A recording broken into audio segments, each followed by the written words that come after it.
तो दोस्तों आज मैं एक्सप्लेन करने वाला हूँ एक काफी interesting supernatural horror mystery movie को जिसका नाम है स्नेक ईटर। ये मूवी काफी बढ़िया है। इसके अंदर जो सिंबोलिज्म वगैरह दिखाए गए हैं वो काफी बढ़िया लगते हैं। हो सकता है कि आपको मूवी बिल्कुल भी समझ में ना आए, लेकिन एंड में जो थियोरीज होंगी उससे आपकी सारी चीजें क्लियर हो जाएंगी। जो भी डाउट होंगे सब कुछ क्लियर हो जाएगा। और मैंने रिसेंटली एक्सप्लेन किया एक बहुत ही बढ़िया कोरियन हॉरर मूवी को। इनकेस मिस कर दिया है जाकर देखिए, काफी बढ़िया है। उसका लिंक आपको नीचे पिन कमेंट में टॉप पे मिलेगा। तो चलिए अब बिना किसी देरी के चलते हैं सीधा वीडियो की तरफ।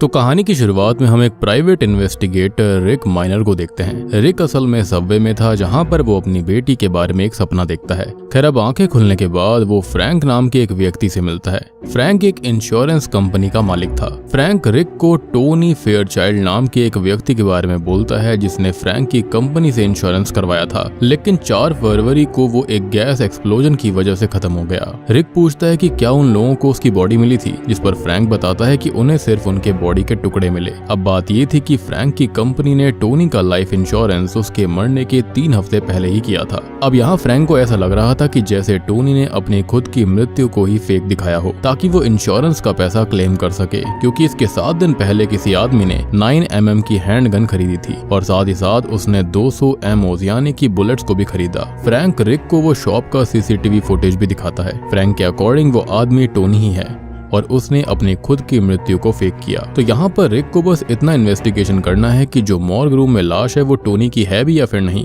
लेकिन रिक ये करने से इनकार कर देता है क्योंकि रिक अब कोई कॉप नहीं था। लेकिन फ्रैंक रिक के पास एक वजह से आया था और वो था रिक की स्किल्स की वजह से। वो उसे एडवांस में पैसे भी देता है और फ्रैंक बताता है कि इंश्योरेंस इश्यू होने में 4 दिन है और उससे पहले वो इसके बारे में पता लगा ले। अब रिक ये पूछता है कि आखिर इंश्योरेंस का पैसा किसे मिलेगा, जिस पर वो बताता है कि उसकी बहन डाना फेयरचाइल्ड को। जिसके बाद में रिक डाना से बात करने जाता है। वो उसे बताता है कि असल में वो एक प्राइवेट इन्वेस्टिगेटर है। जिसके बाद वो उससे सवाल जवाब पूछना शुरू करता है। वो पूछता है कि उसने अपने भाई को आखिरी बार कब देखा था, तो डाना बताती है कि उसकी मौत से कुछ हफ्ते पहले। जिसके बाद रिक पूछता है कि क्या उसका भाई डिप्रेस्ड या फिर दुखी दिख रहा था, जिस पर वो बताती है कि वो बिल्कुल जैसा था वैसा ही लग रहा था। रिक पूछता है कि वो किस बारे में बात कर रहे थे। अब डाना इस पर यह कहती है कि वो दूसरी कंट्री में वेकेशन जाने के बारे में बात कर रहे थे। अब इस बात को सुनकर रिक को उस पर थोड़ा सा शक होता है क्योंकि डाना फेयरचाइल्ड असल में प्रोबेशन पर थी, मतलब कि एक तरह से बेल पर, जिसका मतलब वो कहीं भी बाहर कंट्री में ट्रैवल नहीं कर सकती। खैर वो उससे अगला सवाल पूछता है। वो पूछता है कि लाइफ इंश्योरेंस वाला आइडिया किसका था, उसका या फिर टोनी का। ये सवाल उसने इसलिए पूछा था क्योंकि हो सकता है कि ये इंश्योरेंस पॉलिसी के लिए डाना ने बोला हो और फिर बाद में खुद ही अपने भाई को खत्म कर दिया हो ताकि इंश्योरेंस का पैसा उसे मिल जाए। लेकिन डाना कहती है कि उसे इस बारे में कुछ पता ही नहीं था। तब रिक कहता है कि टोनी ने बेनिफिशियरी के लिए उसे चुना है, मतलब कि इंश्योरेंस का पैसा उसे मिलने वाला है, तो उसे इस बारे में कैसे नहीं पता। अब तभी डाना उसकी बात काटने लगती है। जिसके बाद रिक पूछता है कि जब टोनी खत्म हुआ था उस रात वो कहाँ थी। वो बताती है कि उसे ठीक से याद नहीं है। ये सुनकर रिक उस पर जोर डालता है और कहता है कि वो उससे झूठ बोल रही है। ये सब सुनकर डाना वहाँ से उठकर चली जाती है। जिसके बाद वो उसका पीछा करने लगता है जो कि मूवी देखने जा रही थी। और यहाँ पर वो जो मूवी थिएटर के अंदर देखने जा रही होती है वो थी इविल डेड। खैर इसके बाद वो किसी दूसरे इंसान पीटर से पूछताछ करने जाता है और पीटर किसी समय पर टोनी का पेरोल ऑफिसर था। टोनी जब माइनर था तब से ही उसने क्राइम्स करना शुरू किया, लेकिन 18 के होने के बाद से वो अपने पास अवैध हथियार रखने लगा, यानी कि इल्लीगल हथियारों को। वो आदमी उसे ये भी बताता है कि उसे स्किज़ोफ्रेनिया था। ये मेंटल कंडीशन है जिसमें इंसान क्या सोच रहा है, क्या कर रहा है उसे पता नहीं होता। उसे ये तक पता नहीं होता कि असलियत क्या है और इमेजिनेशन क्या। और यही चीजें टोनी के साथ में भी थी। रिक पीटर से डाना फेयरचाइल्ड के बारे में पूछता है, जिस पर पीटर बताता है कि उनके बीच का संबंध कोई खास नहीं था और यहाँ पर वो डाना को एडिक्ट करके बुलाता है, मतलब कि वो नशा भी करती थी। वो उन दोनों के रिश्ते को म्यूचुअल डिस्ट्रक्शन कहता है। जिसके बाद वो टोनी की जॉब्स के बारे में पूछता है, जिस पर पीटर बताता है कि उसने उसे एक जॉब दिलवाई थी, लेकिन उस जॉब पर टोनी उसके बॉस से कहता था कि टोनी के डेड पेरेंट्स उसको बताते हैं कि ये दुनिया खत्म होने वाली है। अब रिक पूछता है कि उसने टोनी को आखिरी बार कब देखा, जिस पर वो बताता है कि उसने टोनी को करीबन 2 से 3 महीने पहले देखा होगा। पीटर को यह भी नहीं पता था कि टोनी खत्म हो चुका है और रिक के मुंह से ये सब सुनकर उसे काफी बुरा लगता है। यहाँ पर रिक बताता है कि मॉर्ग रूम में टोनी की बॉडी है और वो उसे एग्जामिन करने जाएगा। जिसके बाद वो वहां से निकल जाता है।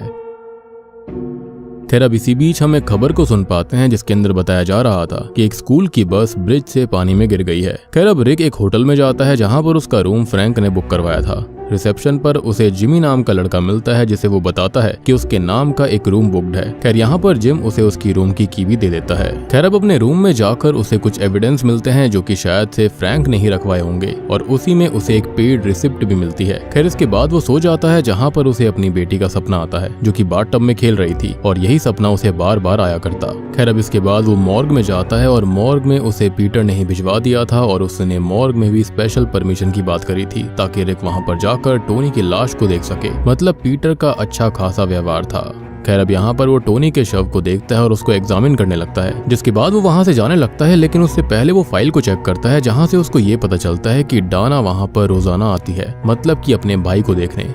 अब रिक मॉर्ग रूम में बैठे डॉक्टर से पूछता है कि डाना उसके भाई को क्लेम क्यों नहीं कर रही, जिस पर डॉक्टर कहता है कि उसके पास फ्यूनरल करने तक के पैसे नहीं है और ये आम बात है। वहाँ पर एक बॉक्स पड़ा हुआ था जिसको देखकर रिक डॉक्टर से पूछता है कि उसमें क्या है, जिस पर वो बताते हैं कि इसके अंदर आंखें हैं और ये आंखें कॉर्निया ट्रांसप्लांट में काम आएंगी और ये उन 3 बच्चों की आंख हैं जो कि स्कूल बस वाले हादसे में खत्म हुए थे और उन बच्चों में एक छोटी बच्ची और 2 बच्चे थे। बच्चों का नाम सुनते ही रिक को अपनी बेटी की याद आने लगती है, जिसके बाद वो अपने होटल रूम में वापस आता है जहाँ पर वो जिमी से कहता है कि वो अच्छा दिख रहा है। लेकिन यहाँ पर जिमी शॉकिंगली उससे ऐसे बर्ताव करता है जैसे कि वो पहली बार मिले हों। वो उसे पहचान नहीं पा रहा था और तब वो उसको बताता है कि फ्रैंक ने उसके लिए एक रूम बुक किया है और यहाँ पर जिमी चेक करता है और उसे रूम की चाबी देखकर रूम बताने लगता है, जो कि काफी अजीब बात थी क्योंकि ये पहले भी हो चुका था। खैर अब रिक वापस से रूम में आता है और उसे अपनी जगह से एक मिनी चाकू मिलता है जो कि उसका नहीं था, जिसके बाद वो सोने लगता है और अगली सुबह फ्रैंक उससे मिलने आता है। फ्रैंक उससे पूछता है कि क्या वो शादीशुदा है, जिस पर वो कहता है कि वो शादीशुदा था लेकिन उसका डिवोर्स हो गया और अब वो अपनी बीवी के साथ नहीं था। अब फ्रैंक उसके बच्चों के बारे में पूछता है, जिस पर रिक बताता है कि उसकी एक छोटी बेटी 3 साल की है। खैर यहाँ पर वो सीधा मुद्दे की बात पर आता है। रिक उसे बताता है कि उसने टोनी के शव को एग्जामिन किया और वो टोनी ही था। फ्रैंक कहता है कि रिपोर्ट चेंज भी हो सकती है। तब रिक कहता है कि उसने अपनी आंखों से देखा था, जिस पर फ्रैंक बताता है कि आंखें झूठ भी बोल सकती हैं, यानी कि वो हर चीज जो दिखाई देती है वो बिल्कुल सही नहीं होती है। खैर अब फ्रैंक उसे 6 साल पहले की घटना बताता है जहां पर उसकी एक बिल्डिंग में आग लग गई थी जिसके अंदर एक आदमी खत्म हो गया था। वो आदमी जो कि बिल्डिंग के अंदर था वो असल आदमी नहीं था बल्कि उसका ट्विन था। ये सुनकर रिक कहता है कि टोनी का कोई ट्विन भाई नहीं था। वो पूछता है कि वो उसकी सिस्टर से मिला था ना, जिस पर रिक हाँ करता है। फ्रैंक पूछता है कि वो कैसी लग रही थी, जिस पर रिक बताता है कि डरी हुई। तो फ्रैंक कहता है कि वो डरी हुई थी किसी कारण की वजह से। अब यहाँ फ्रैंक बोलता है कि अगर किसी इंसान को समझना हो तो पहले ये समझो कि वो इंसान सबसे ज्यादा किससे डरता है, और यहाँ पर डाना के केस में वो सबसे ज्यादा वापस प्रिजन में जाने से डरती है। तो शायद से उसके डरे रहने का मतलब यही हो सकता है कि शायद वो इसी के चलते दोबारा प्रिजन में ना पहुंच जाए। अब फ्रैंक जो होता है वो रिक को रिवोकेशन फॉर्म देता है और वो कहता है कि वो डाना से इस पर साइन करवा ले। इससे होगा ये कि डाना इंश्योरेंस क्लेम नहीं कर पाएगी। अब फ्रैंक रिक से बोलता है कि उसके पास ये करने के लिए 3 दिन है और इन 3 दिनों का वो ठीक से इस्तेमाल करे, और इतना कहकर वो वहां से निकल जाता है। यहाँ पर कहानी काफी ज्यादा वियर्ड सी होती जा रही थी, जिसके बाद रिक जाता है सीधा डाना के अपार्टमेंट को चेक करने के लिए। अब आप यहाँ पर ये सोच रहे होंगे कि इसे डाना के अपार्टमेंट की चाबी कहाँ से मिली होगी, तो उसे ये चाबी मॉर्ग रूम से मिली थी। खैर अब वो अंदर जाकर देखता है जहाँ पर हमको पता चलता है कि डाना और टोनी के बीच का रिश्ता काफी अच्छा था। जिसके बाद वो जाता है एडिक्शन ग्रुप बिल्डिंग में जहाँ पर नशे को छुड़वाया जाता है, और वहाँ पर डाना भी मौजूद थी। रिक डाना को रोकता है और उससे थोड़ी बहुत बातें करता है, जिसके बाद वो उसे पेपर्स दे देता है और कहता है कि वो उन पर साइन कर दे। डाना कहती है कि वो उनको पहले पढ़ेगी, उसके बाद ही उस पर साइन करेगी। जिसके बाद रिक को पता चलता है कि कोई है जो कि बार बार डाना को कॉल करता है और उस पर प्रेशर डालता है कि वो इंश्योरेंस क्लेम को ना छोड़े, मतलब कि डाना इन सब में शामिल नहीं थी। अब आगे फ्रैंक रिक को कॉल करता है जहाँ पर रिक फ्रैंक को बताता है कि कोई डाना को फोर्स कर रहा है इंश्योरेंस क्लेम करने के लिए। फ्रैंक पूछता है कि क्या कोई सस्पेक्ट है, जिस पर वो उसे अभी मना कर देता है, लेकिन हो सकता है कि टोनी का लैंडलॉर्ड ही डाना को फोर्स कर रहा हो। खैर अब सीन चेंज होता है जहाँ पर रिक अपने रूम में सो रहा था, जिसके बाद उसकी बेटी दोबारा उसके सपने में आती है। खैर अब रिक रेडी होता है और जाता है उसी लैंडलॉर्ड मारियो के पास। अब वो मारियो से कुछ सवाल जवाब करता है, लेकिन इससे उसको कंफर्म हो जाता है कि मारियो वो शख्स नहीं है जो कि डाना को फोर्स कर रहा है कॉल करके। जिसके बाद वो उस जगह पर जाता है जहाँ पर कभी टोनी काम किया करता था, लेकिन उसे वहाँ पर से भी कुछ खास पता नहीं चलता। खैर इसके बाद सीन बदलता है जहाँ पर रिक के पास एक ऑफिसर का कॉल आता है, जहाँ वो उसे उस जगह की लोकेशन के बारे में बताता है जहाँ से डाना के पास कॉल्स आ रहे थे। रिक अब जल्दी से उस जगह पर पहुंचता है जहां जाकर वो इन्वेस्टिगेशन करने लगता है, लेकिन कोई उसे छुपकर देख रहा था। रिक की नजर उस पर पड़ जाती है और वो भागने लगता है। अब रिक जल्दी से जाकर उसे पकड़ता है और वो डाना ही थी। अब वो डाना से पूछता है कि वो कौन है जो कि उसे कॉल करता है। इस पर डाना उसे बताती है कि वो टोनी है जो कि अभी भी जिंदा है। रिक पूछता है कि उसे कैसे पता वो टोनी ही है। इस पर डाना ये बताती है कि उसे उसके बचपन की सारी चीजें पता है। अब रिक तभी डाना को टोनी को कॉल करके कहीं पर मिलने के लिए बुलाने के लिए कहता है और वो ऐसा ही करती है। जिसके बाद अगले सीन में रिक जाता है उस जगह पर जहां पर एक बिल्डिंग पर कंस्ट्रक्शन का काम चल रहा था। तभी कोई रिक को कॉल करके कहता है कि क्या वो उसे पागल समझता है, और इतना कहकर वो उसके ऊपर ब्रिक्स को गिरा देता है, लेकिन सही समय रहते रिक बच गया था।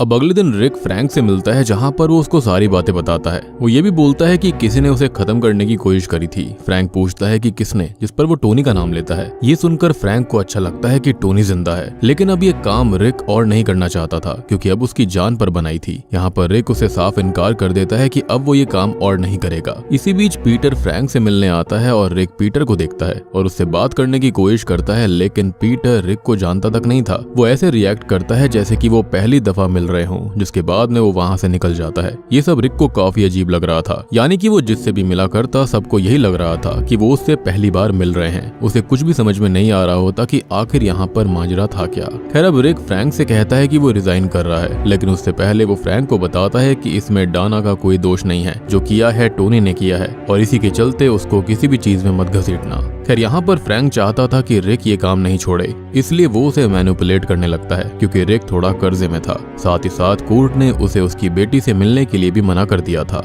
यानी कि जैसा मैंने बताया कि उसका और उसकी बीवी का डिवोर्स हुआ था और उसके बाद से ही उसके पास अपनी बेटी से मिलने की परमिशन नहीं थी। यानी कि जब तक वो अपने डेट को क्लियर नहीं कर देता वो अपनी बेटी से नहीं मिल सकता था, यानी कि उसे फाइनेंशियली स्टेबल होना पड़ेगा।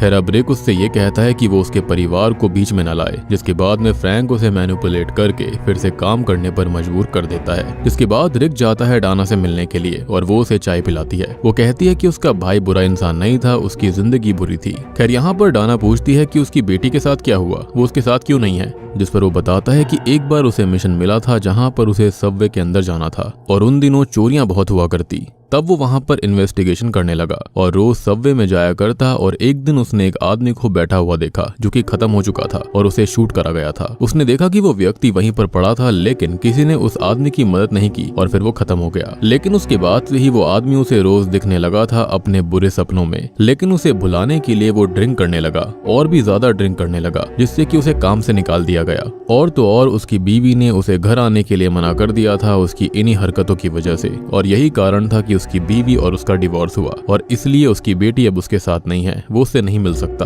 अब तभी डाना उसे अपने बुरे सपने के बारे में बताती है, जिसके अंदर वो ये कहती है कि उसे बुरे सपने आते हैं जिसके अंदर वो प्रेग्नेंट है। लेकिन नाइटमेयर ये नहीं है, नाइटमेयर ये है कि वो अपने ही बच्चे को हर्ट करती हुई नजर आती है। और यहाँ डाना इस चीज से काफी रिग्रेट में थी, तो रिक उसको समझाता है कि इसमें उसकी कोई गलती नहीं है। जिसके बाद डाना रिक को उन रेवोकेशन पेपर्स को साइन करके दे देती है। पेपर्स लेकर रिक वहां से जाने लगता है। तब डाना कहती है कि वो लोग मूवी देखने जा सकते हैं, जिस पर रिक कहता है कि ये बढ़िया रहेगा। खैर अब रिक जाता है फंड ऑफिस में जहां पर उसने अपनी बीवी के लिए फंड छोड़ा था, लेकिन किसी ने भी उसे क्लेम नहीं किया, मतलब कि उस फंड को उसकी बीवी ने वापस कर दिया था। रिक को समझ नहीं आता कि आखिर ऐसा क्यों हुआ। यहाँ पर रिक को पता चलता है कि उसकी बीवी कहीं और मूव इन हो गई है। जिसके बाद रिक उसके फोन को ट्राई करता है, लेकिन कॉल ही नहीं लगता और उसके बाद रिक बहुत ज्यादा शराब पीने लगता है। और आपने एक वियर्ड चीज को नोटिस किया होगा कि फ्रैंक और डाना दोनों ही रिक को पहचान रहे थे, लेकिन बाकी लोग उससे एक बार मिलकर भूल जाया करते।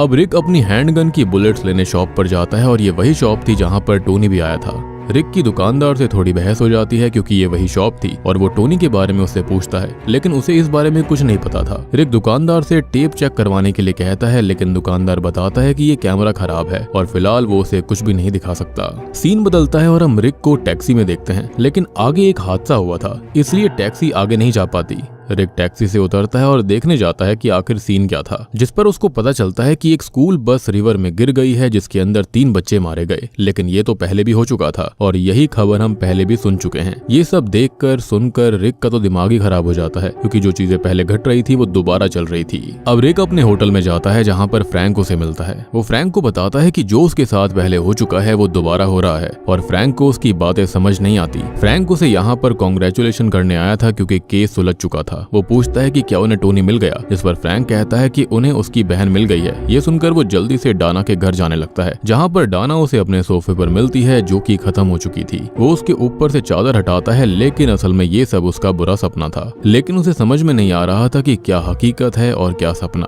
वो फंस सा चुका था इन सब चीजों के बीच में। वो अपने होटल से निकलकर एक मूवी देखने जाता है जो कि थी इविल डेड। अब इसी थिएटर के अंदर उसे डाना मिलती है और वो उसको देखकर ये बोलता है कि वो जिंदा कैसे है, उसने उसकी लाश को देखा था। लेकिन डाना उसे पहचानने से ही इनकार कर देती है और उसकी इस हरकत को देखकर गार्ड्स उसे बाहर कर देते हैं।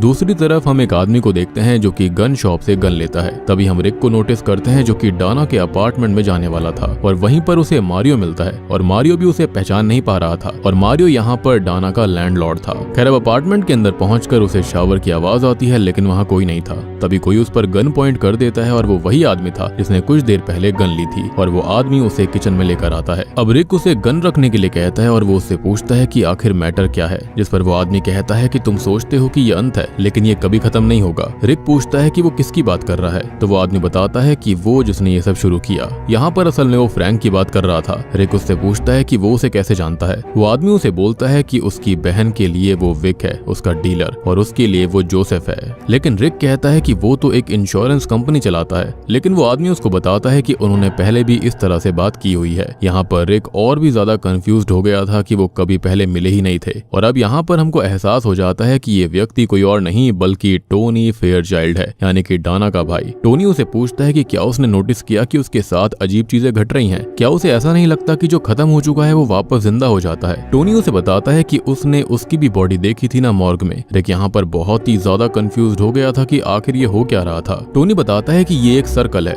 इसकी कोई शुरुआत नहीं है, ना ही इसका कोई अंत है, और ये सर्कल कभी भी शुरू हो सकता है। शायद से ये दोबारा कल ही शुरू हो जाए। टोनी पूछता है कि क्या वो बुरा इंसान है, क्या उसने उसकी वाइफ को मारा। अब रिक उसकी बातों को काटते हुए पूछता है कि क्या उसने लाइफ इंश्योरेंस लिया था, जिस पर वो उससे ही क्रॉस क्वेश्चन करता है कि क्या उसे लगता है कि वो ऐसा इंसान है जो कि लाइफ इंश्योरेंस लेगा। खैर यहाँ पर टोनी गैस ऑन करता है और रिक पूछता है कि वो क्या कर रहा है, जिस पर टोनी बताता है कि वो इन सब से बाहर निकलने की कोशिश कर रहा है। अब टोनी अपार्टमेंट को एक्सप्लोजन से उड़ाने वाला था, लेकिन रिक उसे रोकता है कि इसी बीच रिक को गोली लगती है। लेकिन रिक के पास एक मिनी चाकू था जिससे कि वो उसके गले में स्टैब करता है और वहां से भाग जाता है। अब टोनी मरने से पहले नेक्स्ट टाइम बोलता है और खुद को अपार्टमेंट के साथ ही ब्लास्ट कर लेता है। अब रिक सबवे की तरफ जा रहा था ताकि वो अपने घर जा पाए, लेकिन तभी फ्रैंक उसे रोक लेता है और वो उसे कहता है कि वो कहाँ जा रहा है, जिस पर वो बताता है कि अपनी बेटी से मिलने। जिस पर फ्रैंक बोलता है कि उसकी बेटी कार एक्सीडेंट में मारी जा चुकी है और रिक इस बात को एक्सेप्ट नहीं करता। वो कहता है कि उसे घर जाना है। अब रिक रोते हुए कहता है कि वो बस अपनी बेटी को देखना चाहता है और फ्रैंक कहता है कि वो तो अपनी बेटी को रोज देखता है। लेकिन रिक बोलता है कि वो तो सपना था, और तभी उसे फ्रैंक कहता है कि वो सपना नहीं बल्कि यादें थी। अब रिक को यहाँ कुछ भी समझ में नहीं आता। फ्रैंक कहता है कि वो जिन लोगों को देख रहा था वो सब असली थे, जिन जिन लोगों से उसने बात करी उसके आसपास थे वो सभी रियल थे। तभी फ्रैंक ये कहता है कि नर्क में अकेला कोई नहीं जाएगा। अब तभी रिक रोने लगता है और कहता है कि वो अच्छा इंसान है। तो फ्रैंक कहता है कि वो कन्विंस किसको कर रहा है, वो यहाँ पर कुछ भी नहीं है। और फ्रैंक उसको बोलता है कि वो उससे बाद में मिलेगा, और इतना कहकर वो वहाँ से निकल जाता है। अब रिक एक ट्रेन में बैठता है जहाँ पर वो अपनी बॉडी से बुलेट को निकालता है। वहाँ पर कई लोग थे लेकिन उस पर कोई ध्यान नहीं दे रहा था। यानी कि सोच कर देखो, किसी को कोई गोली लगी हुई हो, आप ट्रेन के अंदर जा रहे हो तो आप पर कोई ध्यान नहीं देगा, ऐसा पॉसिबल नहीं है। जिसके बाद वो वहीं पर सो जाता है और जब उसकी आंख खुलती है तब उसके पास एक मैसेज आता है जो कि फ्रैंक का था। और यहाँ पर अब ये सर्कल दोबारा से शुरू हो गया था, यानी कि जहाँ से इस मूवी की शुरुआत हुई थी। यानी कि अब वो फ्रैंक से मिलेगा, वो दोबारा उसे ये केस देगा और यही सब फिर से होता रहेगा। और बूम, इसी के साथ में ये मूवी यहीं पर खत्म हो जाती है। तो दोस्तों ये थी स्नेक ईटर फिल्म की कहानी। अब मुझे पता है कि आप में से कई लोगों को मूवी समझ में नहीं आई होगी, प्लॉट क्या है समझ में नहीं आ रहा होगा। तो देखो सबसे बड़ी बात यह है कि अगर कोई स्नेक होता है जो खुद को खा रहा होता है अपनी ही पूंछ को, उसका मतलब होता है एक ऐसा सर्कल जो कि कभी भी खत्म नहीं होगा, यानी कि इन्फिनिटी। अब मैं यहाँ पर कुछ थियोरीज के बारे में बात करूंगा जिससे कि आपको मूवी अच्छे से समझ में आएगी। तो देखो सबसे बड़ी बात यह है कि ये रियल वर्ल्ड नहीं था, ये किसी इंसान के खत्म होने के बाद की दुनिया थी जहां पर फैसला किया जाएगा कि कोई इंसान नर्क में जाएगा या फिर स्वर्ग में। अब देखो, मेरे हिसाब से खाली 2 ही इंसान थे जो कि इस दुनिया के अंदर खत्म हुए थे, जो कि थे टोनी और रिक। तो हमको और रिक को बार बार एक न्यूज दिखाई जा रही थी जहाँ पर ये बताया जाता है कि स्कूल बस से गिरने की वजह से 3 बच्चे मारे गए, यानी कि पानी में डूबने की वजह से। अब देखो, उन बच्चों में से एक बच्ची पक्का रिक की होगी, तभी तो फ्रैंक ने कहा था कि उसकी बच्ची खत्म हो चुकी है और जो कुछ भी वो देखता है वो उसकी यादें हैं, विच मीन्स कि उसकी बच्ची जिंदा नहीं बच पाई थी। जिसके बाद ही पक्का इन दोनों का डिवोर्स हो गया होगा, यानी कि रिक और उसकी पत्नी का, क्योंकि वो बहुत ही ज्यादा नशे में डूब गया था, जिसके बाद इवेंचुअली उसकी मौत हो गई होगी। बात करी जाए टोनी के बारे में तो टोनी के ऊपर भी शायद से काफी ज्यादा कर्जा होगा, जिसके चलते उसकी भी मौत हो गई, या फिर हो सकता है कि उसने खुद को ही खत्म कर लिया होगा। जिसके बाद में इन दोनों की ही आत्मा यहाँ पर इस दुनिया में फंस गई थी, जहाँ पर जो फ्रैंक है वो मेरे हिसाब से डेविल होगा, जो कि उनकी परीक्षा ले रहा है। मतलब सोच कर देखो, खाली फ्रैंक, टोनी और रिक को ही सब कुछ याद था जो भी घटित हुआ करता, बाकी सब लोगों को कुछ भी याद नहीं रहता था। और यहाँ पर इनके पास में हर बार अलग अलग सिनेरियोज आया करते, और फ्रैंक यहाँ पर ऐसा व्यक्ति था जो कि सबको कुछ ना कुछ टास्क दिया करता, वो भी उनके उस पोजीशन के हिसाब से जब वो जिंदा हुआ करते थे। आपने एक बात नोटिस करी होगी कि फ्रैंक ने एक बात कही थी कि वो अकेला नर्क नहीं जाएगा। इससे हम ये समझ पाते हैं कि वहाँ पर काफी सारी ऐसी आत्माएं होंगी। सबसे बड़ी बात कि फ्रैंक सभी से अलग अलग इंसान बन के बात किया करता था, और ऐसा ही टोनी ने उसको बताया था कि टोनी के सामने वो जोसेफ बनकर आया, उसकी बहन के लिए वो विक था। तो इससे हम समझ सकते हैं कि फ्रैंक ही मेन है इसमें, यानी कि वो डेविल है, या फिर कोई ऐसा डीमन है जो कि परीक्षा लेता है कि लोग कहाँ पर जाएंगे, जिसका सिंपल सा मतलब है कि वो एक इन्फिनिटी इल्यूजन के अंदर फंस चुके हैं, और तभी इस मूवी का नाम स्नेक ईटर पड़ा है। यहाँ पर लोग बार बार सेम चीज को लगातार रिपीट करते रहेंगे, क्योंकि जैसा कि मैंने आपको बीच में बताया था कि मूवी काफी ज्यादा वियर्ड होती जा रही थी, और इस वियर्डनेस का मतलब यही है कि ये मूवी जो थी और ये जो दुनिया है वो बिल्कुल भी रियल नहीं है। ये ऐसी दुनिया है जहाँ पर इंसान नहीं रहते बल्कि आत्माएं रहती हैं, और यहाँ पर बाकी जो लोग हैं ना, वो हो सकता है कि वो फ्रैंक के ही बनाए हुए इल्यूजन्स होंगे, जिसके चलते टोनी और रिक यहाँ पर लगातार फंसे हुए थे। और वैसे भी माना जाता है कि जो खुद को खत्म करते हैं, अपनी जिंदगी ईश्वर के अलावा खुद से ही खत्म कर लेते हैं, उसको बहुत बड़ा सिन माना जाता है। तो हो सकता है कि उसी पाप की सजा ये लोग भुगत रहे थे। तो उम्मीद करता हूँ कि अब आपको स्नेक ईटर फिल्म समझ में आ गई होगी। समझ में आ गई है तो वीडियो को लाइक कर दीजिए। साथ ही साथ यहाँ पर इविल डेड मूवी का भी एक रेफरेंस दिया गया है, जो कि काफी बढ़िया चीज थी। तो वीडियो पसंद आई तो लाइक कर देना, चैनल के ऊपर नए हैं तो सब्सक्राइब कर लीजिए। इन केस कोई डाउट है तो कमेंट सेक्शन में पूछ लीजिए। तो मैं आप सबको मिलता हूँ अगली वीडियो के साथ में, तब तक के लिए